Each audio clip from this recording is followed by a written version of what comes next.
From CBS News Bay Area, this is the Morning Edition. And thank you for joining us this morning. We made it to the weekend. It is Friday, February 16th. Okay, I'm getting excited now. The weekend's here, so let's get started.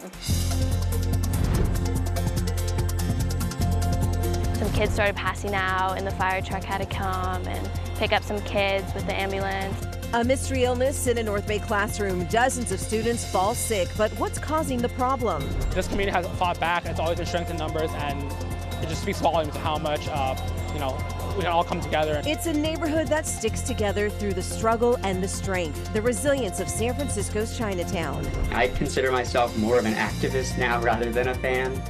It feels like we're just fighting to keep this team here and keep them in Oakland. Before you know it, it will be baseball season, but A's fans have a lot more on their minds. Where is their team going to play after this year? Here comes Clark. How will she go for history? She's being called the Steph Curry of the women's college game, and now she's entering the history books. I'm Gianna Franco, and she's really good. I love talented people. Me too. Smooth and silky is what Tony DeCopel called that. And, when you're compared to Steph Curry, that's accurate description there. I'm Nicole Zalunas. Reed Cowan is off today. Why don't we take a live look outside on this Friday morning? And this is the view from our Sutro Tower of fog and clouds. Can we go back to Scuttle? I know. The cute little bird with the beautiful background, because this is not exactly a beautiful background, Jessica. Is this going to burn off today, hopefully? Kind of liked it. It's mysterious a little bit with like the cloud cover with the buildings peeking through. I like it, but my science brain is just thinking, high relative humidity, light winds. That makes sense that we're seeing that now, and that's the case this morning. We are seeing some of that fog roll in and out of the peninsula and also up in the North Bay too, due to those two ingredients that are put together, of course, those light winds and high relative humidity. Now, the more south we go into the Santa Clara Valley as we wake up and head out the door, well, it's a little bit different for our visibility. A lot better, actually, for our friends down near San Jose. This is our live cam from our Black Mountain. Now, as we extend all the way down into the Santa Clara Valley, we're talking about upper 40s, low 50s into San Francisco right now, and we're seeing upper 40s also for friends in areas like Novato, Petaluma, and Santa Rosa. We had one of the most beautiful sunrises I've seen in a while here in the Bay, and it paints a good picture as to what we can see today. Partly cloudy skies, mild conditions, daytime highs right around average, but there's big changes in the forecast for us, and that starts tomorrow morning. In the early morning hours, rain chances start to increase.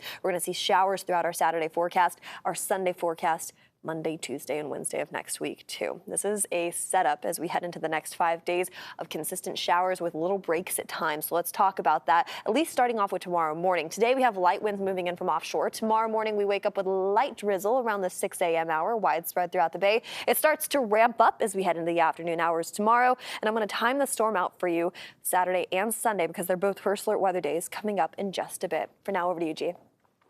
Jessica, thank you. I do want to talk about public transit this morning. Everything is on time right now. There's the good news. A heads up, though, BART will be replaced by buses between Richmond and El Cerrito del Norte stations starting Saturday through Monday, February 19th.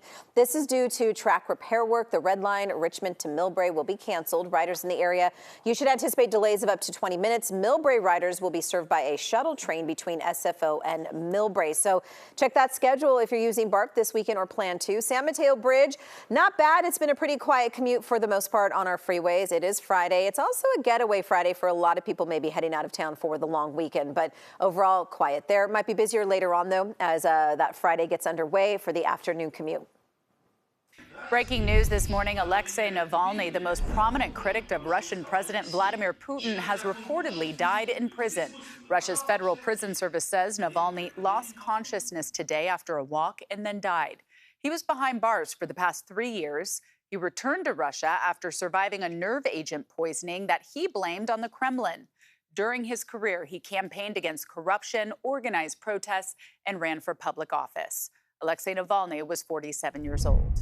It's time now for a look at this morning's top stories. 2 teenage suspects are expected to be charged today in this week's mass shooting at the Chiefs' Super Bowl victory parade in Kansas City. Authorities now believe an argument between multiple people led to the gunfire on Wednesday as thousands of Chiefs fans gathered.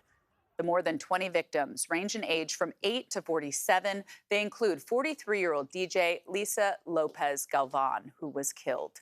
Kansas City's mayor posted a tribute and photo with the beloved local radio host while her family remembers her loving spirit. The first time you meet her, you will become her friend. That's just who she was. If you're a person in need, she would try to do whatever she can to help. Several firearms have been recovered as investigators ask for more witnesses and anyone with video footage to come forward. Taking a live look at Oakland, where later this morning, Governor Newsom will be in town to address homelessness. He plans to announce the latest round of Home Key Awards. These are geared towards transforming vacant buildings, including former offices and hotels, into housing for young people who need it. 6 students in Napa were taken to the hospital after some kind of mysterious illness swept through their classroom. As many as 24 kids at Vintage High School suddenly experienced nausea, headaches, and fatigue. The district said it happened inside a choir classroom at the beginning of the school day. The fire department and PG&E crews tried to figure out what was causing the problem, while the rest of the school sheltered in place. And teachers were getting emails, and they were all like in a whole email chat about what was going on. No one still really knew, other than like some kids started passing out and the fire truck had to come and pick up some kids with the ambulance. The big question, why, seems to be a medical mystery. We didn't find anything. No readings on our monitors, but we're still at a loss as to what caused this. First responders said they didn't detect gas or carbon monoxide in the choir room. The condition of the 6 students taken to the hospital, still unknown. Well, it's a big election year with you deciding in November who should be president for the next 4 years. But you're also voting on another big race in the Senate. By now, you have probably received your ballot for the March 5th primary, which is now less than 3 weeks away. One of the most consequential races is the one for the U.S. Senate seat, held by the late Senator Dianne Feinstein for over 30 years. Now, it's a crowded field with more than 24 names appearing on the ballot, but there are 4 frontrunners. The California Elections and Policy poll finds Democrat Adam Schiff of Burbank leads with 25%. Democrat Katie Porter from Irvine and former LA Dodger Republican Steve Garvey are tied at 15%. And Democrat Barbara Lee from Oakland is trailing with 7%. And as our Katie Nielsen explains, whoever wins the Senate seat will have some big shoes to fill.